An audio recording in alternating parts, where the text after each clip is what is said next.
Well, we're going to keep moving forward here, Rania, and we turn into a topic that is, I think, been very much in the minds of many of us in the most recent days, and that is the very distressing rise of hatred against Palestinians, those perceived to be Palestinians, and Arabs and Muslims here in the United States in the context of the slaughter in Gaza. And we are very, very honored to be joined for this segment by Abed Ayoub, who's the executive director of the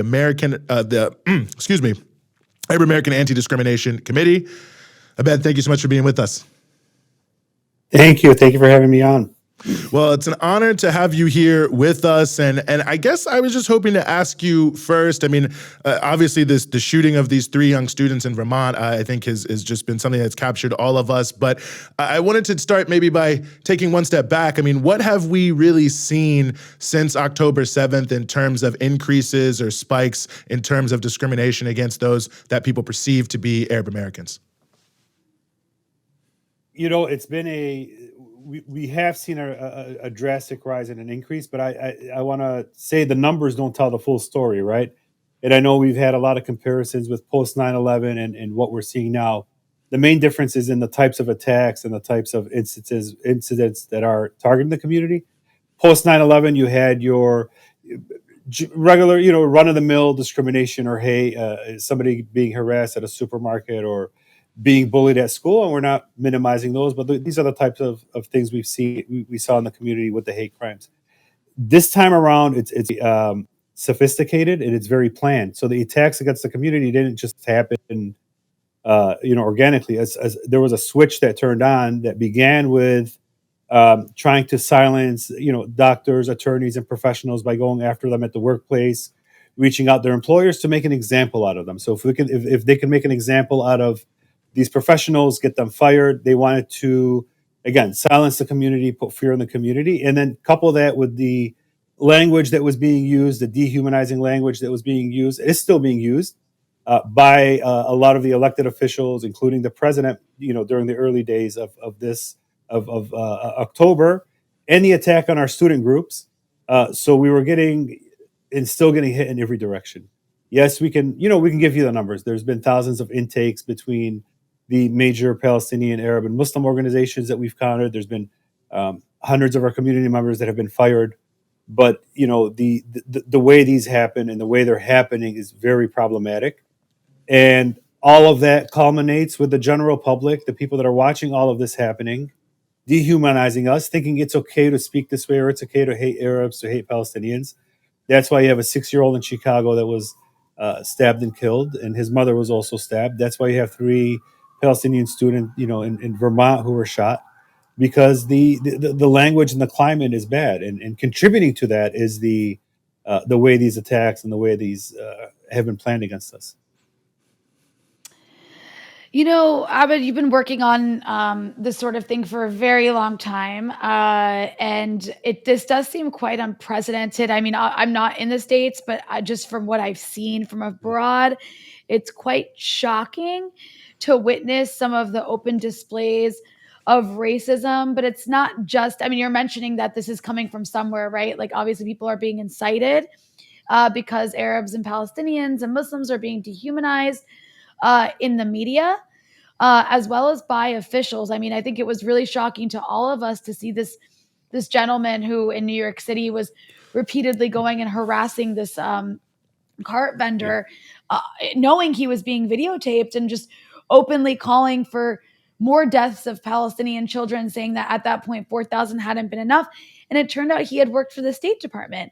And I could be wrong. You can correct me if I'm wrong, but up until now, I have not heard a condemnation for, I know he was ultimately arrested and charged, but I heard no condemnation from any official in the Biden administration or anybody who worked with him in the Obama administration.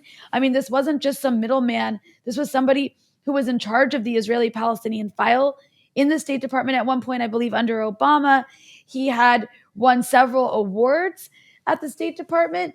And I think this speaks to a really serious issue in the highest echelons of power in the United States. I mean, what are Arab Americans supposed to do under these circumstances when the people in charge of not just Republicans who we're used to hearing genocidal rhetoric from, but from Democrats who are always talking about inclusion and equality and diversity when they're the ones also saying these things that are basically not only dismissing the fact that Arab Americans have a basic right to be treated as, citizens of their country with human rights, but also they're engaging in dehumanizing and in some cases you could say genocidal rhetoric.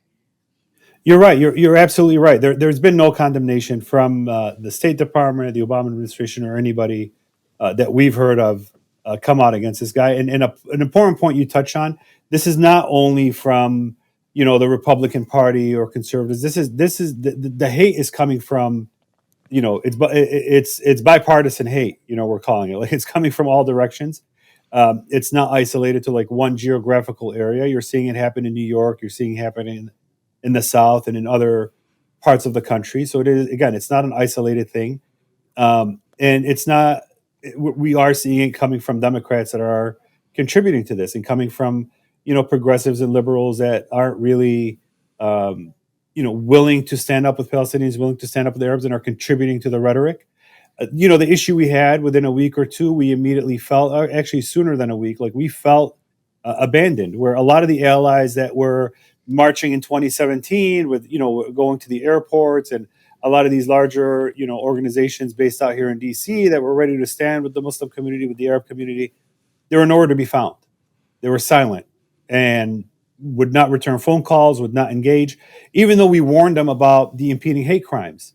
The everything started on October 7th. By October 8th or 9th, we were emailing all our partners, our government partners, saying hate crimes are going to rise. We're going to see some attacks against our community. We need to start working together to preempt this and get ahead of this. There was no responses. The only response, the only time we began receiving responses was when Wadea was stabbed in Chicago. That's when people realized, okay, this is this isn't BS. Things are really happening. We need to pay attention. But it's at that point it was already too late. It's already going, and it has not slowed down. We're seeing it happen again all over the country. We saw the shooting in Vermont this past weekend, and unfortunately, I believe we're going to see even more in the coming future targeting our community. So it's a tough time right now in the U.S. Mm-hmm. Yeah, I mean, it really is amazing. And I mean, it seems to me also that there's an element of this that, well, one, it just strikes me as deeply paternalistic in some ways now, as sort of, people coming out now that the elections, it looks like people are saying, oh, we don't want to vote for this person or vote for that person. Now, all of a sudden, you see a lot of the politicians mouthing the words, oh, well, we're against this and we're against that. But it seems to me that one other issue here is, this to some degree is sort of, reality based. And so on the one hand, you have the Biden administration rolling out initiatives saying they're against Islamophobia, but still unwilling to really aggressively push for a ceasefire. And it almost seems that, in some ways, they want to have their cake and eat it too, a lot of these officials, is they want to say, well, we care so much now they care so much, about how our constituents are feeling, but they don't also want to address more deeply the causes of what is making this hatred rise to such a high degree. And it almost feels, to me, it just feels like when, for just myself, during the 2020 uprising, when people say, well, we care so much about racism, but then they don't want to seriously address the issue of what the police are doing in our community. It feels like this is kind of a similar issue with how on the one hand, I'll say I'm against Islamophobia, against anti-Arab hate, but then on the same token, you want to say, but I'm actually 100% for this war continuing and this slaughter continuing in Gaza. Yeah, it doesn't make sense. And the rollout of the Islamophobia strategy, that's a whole other problem, which you can have a whole show, dedicated to it, right? We know it was rolled out when the poll numbers started dropping. All of a sudden, you see this program rolled out that's been working on for a year, and then that program within itself even has issues. How is the U.S. government is one of the biggest perpetrators of Islamophobia? So how are they supposed to hold a countering Islamophobia measure when they're engaging in it regularly through their policies and through their implementations of different programs they have? And they're basically absolving themselves of any role by having this a strategy and trying to address it. Well, you have to look internally, and we know how you can get rid of Islamophobia. We know the programs you can remove and the rhetorics you can start changing and putting an end to these wars. And we can go on and on ways that can do that. So we don't see much value in the strategy, and in fact, it may be more, even more harmful to the community than helpful. But yes, the poll numbers start dropping. people now are starting to talk about the elections. But as you know, we've been saying, I've been saying, publicly on my social media channels, it's kind of too late. I mean, 2024 is going to be a brutal year for Democrats. They've underestimated the impact this genocide is going to have on the community. Early on, I was told, directly that your community will forget, your community won't remember. Who are you going to vote for? Trump. Look at the alternative. But things like that don't scare the community anymore. Threatening with the Muslim ban, threatening with a lot of these policies, they don't have an impact on the community anymore. And it's going to be an interesting year next year. Mm-hmm.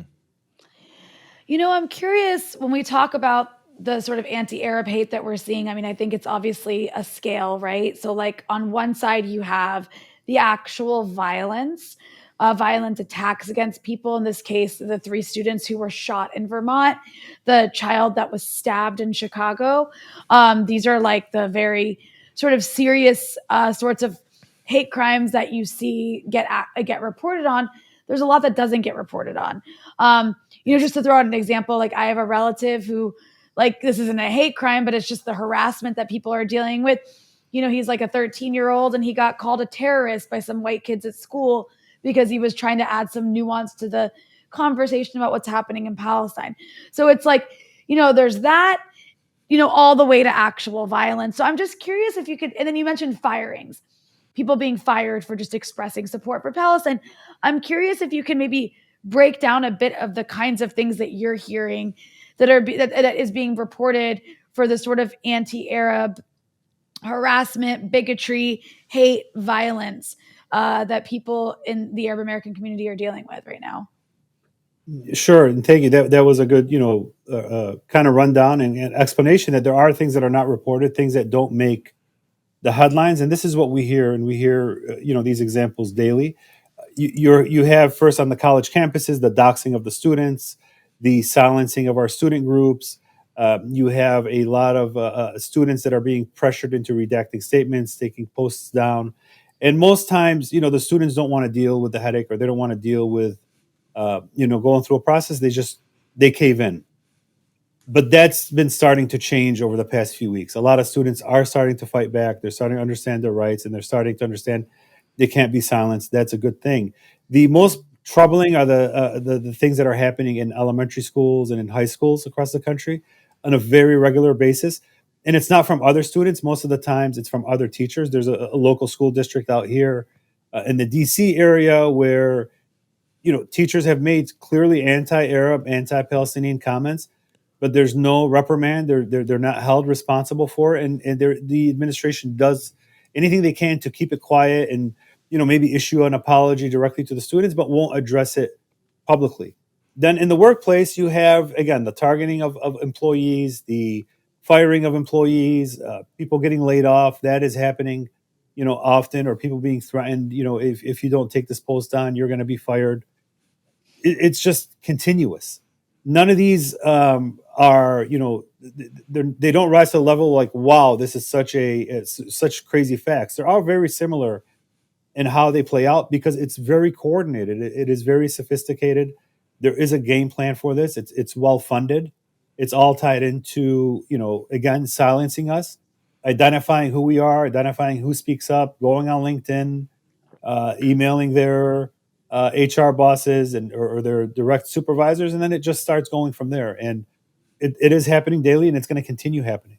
Mm-hmm. Well, let me ask you this before we let you go, because we know that people, as you said, are increasingly not allowing themselves to be silent. I know you guys at ADC are right there on the front lines of this. I mean, what are some of the things that people are doing to push back against this rise in hatred, and how can those who want to help intersect with those efforts?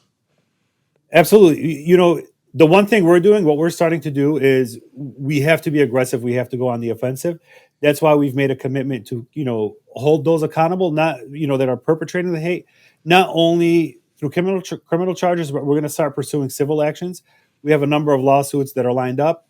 We represent the family of the 6-year-old and the mom of the 6-year-old that was stabbed in Chicago with attorney Ben Crump, and hope to file a civil lawsuit against the person that stabbed him and killed him. We have a number of other civil actions and civil lawsuits lined up because we gotta, in this country, you have to send a message, and if we can make people pay, hopefully that's a deterrent in the future. And then those that have been fired are also looking into legal actions. And it's time we get mature, and it's time we organize around taking advantage of the civil court system we have here, holding people accountable, making them pay for their actions. Even though if they don't face criminal charges, let's at least put them through civil court and have them pay up and have them learn a lesson that they can't act this way and they can't target us this way. Abed Ayoub, Executive Director of the Arab American Anti-Discrimination Committee, thank you so much for giving us some of your time Both. here in the Freedom Side. Appreciate it. Thank you.